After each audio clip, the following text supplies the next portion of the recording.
Beware of jobs like this. In this video, we're going to be talking through some things that would get a newer business into trouble. And if you stick around to the end, I'm also going to share with you one of the most genius things that I did when quoting this job to make it 2.5 times more profitable for our company. Lastly, this customer told me to call her whenever I asked her for the payment, and what she said shocked me. So we're also going to be talking through that as well. But me and Mike have a one-on-one coaching class coming up that we're doing a very special offer for. So if you need help with getting customers, quoting jobs, closing jobs, or scaling your business past just a one-man show, fill out the form. It'll be the first link in the comment section and the description. This is the highest level of coaching that we offer, and we guarantee you to hold you accountable, give you homework, and give you the blueprint for everything you need to do in order to scale your business up. So if that sounds good, check it out. First link in the comment section and the description. But with that being said, let's go ahead and jump into the first pitfall. The first one is older concrete. Now, when I say this, I don't mean like don't go out and do any jobs with older concrete. There's just some things that you guys need to take into consideration.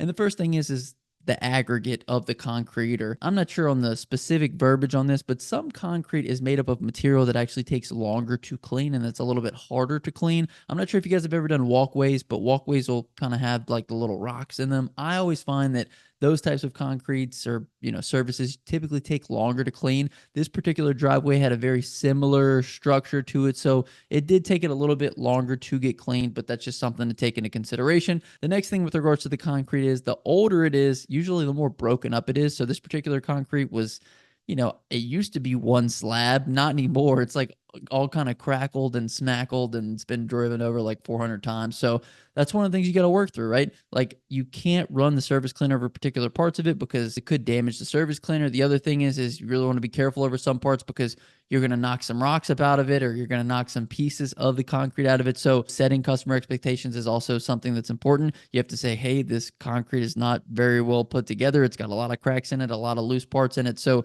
when we wash it, some of those loose parts will come up with the wash. So it just takes a little bit of extra time, right? There's certain parts that you can't surface clean. There's certain parts that you have to use the wand on, and you have to account for that kind of time whenever you are quoting it. Last thing with regards to older concrete is typically the drainage on these older concrete driveways is absolute garbage. So you need to watch where the water is draining as you're cleaning it, and you want to clean those sections first. So for example, I noticed that the back right part of this driveway, all of the water seemed to be kind of pushing into that area. So you guys will see as the video progresses that I actually went into that area, cleaned that part first before we cleaned everything on the left hand side of it. So three things that'll slow you down: the surface of the concrete, the fact that it's all broken up, and then obviously the drainage. Three things that you really want to look out for if you're new to the business and you want to account for with regards to your pricing. The next thing I want to talk to you guys about on this particular job, we did a house wash, and part of the house wash was a vine removal. We actually upcharged for that. So upcharging is another one of those important things, guys. You want to make sure that you're upcharging for all the extra work that you're going to have to do, especially when it's not within the typical scope of work. So when we went out and took a look at this property, we did go in person. This one was unfortunately kind of surrounded by trees. When I looked at it on maps, it was pretty close to where we were at, and so we just decided to kind of drive by, take a walk around, and it's a good thing we did because there was a lot of things on this property that we could also charge for. One of the things being they wanted a vine removal, and so we charged for the vine removal, we charged for the house wash, but when it comes to vines overgrown onto the house and cleaning those up, you have to set customer expectations. So walk the property with the husband, and then I called the wife the day before the cleaning. I said, hey, look, when we were walking the property with the husband, these are not going to clean up. There's going to be remnants of vines. Then I called the wife. I said, hey, look, these are not going to clean up. There's going to be remnants of vines. We will have it removed. However, it will by no means be perfect whatsoever because vines are terrible and they're really hard to completely remove and clean off whenever they've, attached themselves to your home. So we let everybody know. Took a little bit longer to clean. We made sure we charged for it, and we made sure that everybody knew that the expectation was that this was not going to be perfect whatsoever, but there wasn't going to be any vines growing on their house. So it wasn't perfect at all, but they knew that going into it. One of the things you have to do is set customer expectations. Just like we said with the rocks, just like we said with the vines, you got to know what to look out for. The next one was the iron gate. So there was an iron gate on this property. It took longer than expected to clean. One thing to take into consideration when you're cleaning gates like this is you need to clean them from 4 different angles, right? You got to clean them from straight on. You got to clean them from the left, from the right, from behind, from up top. Like, it's one of the more difficult parts about cleaning gates like this. However, we got it done. Just next time we have to do an iron gate, we're obviously going to charge a bit more for it because it's very time consuming. And the other thing is when it dries, typically like some of the green on it will come back. Like when it's wet, the green disappears. When it dries, some of the green will come back. So just kind of a pain in the butt to clean iron gates. Something you guys should take into consideration if you're cleaning a property for the first time.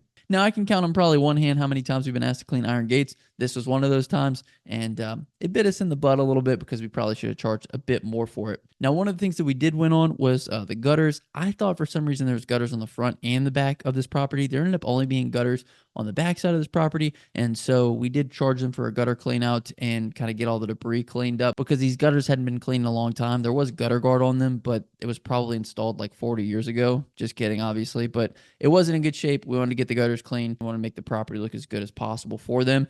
And all of these are pretty much clues into how we made 2.5 times more money on this particular job. Hopefully you guys are kind of putting it together. I'll tell you exactly what we did here at the end. Now, one thing on this property that we had to note beforehand, before we actually did the cleaning, was there was a back window that was completely shattered, which we had to make sure that we took pictures of before the job, so that way we couldn't be held liable for any of those damages. And it was so bad that like if you even touched it, the glass was coming out, so we couldn't even do like a soft rinse on it like whatsoever. So we just had to completely avoid it. We took pictures of it so that way we couldn't be held responsible, and yeah, everything came out good. We took pictures using Quote IQ Cam. If you guys haven't checked out Quote IQ Cam already, it'll be linked in the comment section and the description. It's still half off for the launch. If you guys haven't checked it out, it's half off. Whatever the subscription price is going to be probably next spring. So if you need something to keep track of job photos, do before and afters, and create inspection forms with, I'd highly recommend checking out Quote IQ Cam. Now, I did give her a quote on the roof of this house that she did not go for because she said that she was replacing it. But if you guys didn't realize already, the big secret on how we made 2.5 times more money on this job was because we quoted every single thing on the property. So we got called out to do a house wash on this, or called out to do a quote on a house wash. And whenever she said in the quote that she had some vines and some other things that she was kind of worried about, we were like, okay, let's make sure that we go out in person. When we went out in person, we noticed that there was a lot of other things on this property that could be cleaned up. So literally in the quote, I listed everything possible. Wasn't sure if she was going to go for it, but she ended up going for it. And so everything worked out. We landed the job. The only thing that we did not get was the roof wash. If we would have got the roof wash, complete home run. I still think that we did great on this job. Obviously, there were some things with this property that took us a little bit longer than expected, but everything came out great. So I implore you guys to quote everything that you can possibly clean on a property every single time, because when you do that, you give yourself an opportunity to make more money with the customer. You give yourself the opportunity to provide more value to them. You give yourself the opportunity to make them aware of all the services that you offer. And it's just a win-win for everybody. She was so happy when we finished this job that I texted her. I said, hey, did you get a chance to take a look around? I wanted to go ahead and get settled up on payment. She said, can you call me? When I called her, I was expecting her to like be upset about something, or like, say that we messed something up, but she didn't. She said she was so happy with the way everything came out. She never knew her house could look like that. She didn't know her concrete was white. It was like she got a brand new house, and I was like, this is why we do it right here. I'm kind of kidding, but also it was pretty cool to hear that because, typically customers are happy with the job that we do, but she was just over the moon about it. She was so happy that she told me to call her once we finish the job. So the word of the day on this one is going to be quote everything. If you find yourself on a property and there's other things that you can service the customer on, we want to make sure that we're taking advantage of those things, and you never know what they're going to say. So you might as well quote everything, let them pick what they want, and let them pick what they don't want. One of the beautiful things about Quote IQ is you can send an options estimate. They can then select the services that they want. They can then not select the services that they don't want, and it's like a win-win. So it's easy to quote everything, and customer feels like they get more options that way. So if you made this far in the video, comment down below, quote everything. My name is Justin, Forever Self-Employed. Be sure to check out the one-on-one coaching with me and Mike. It's coming up very soon, and until next time, hustle hard and get that money, baby. Peace.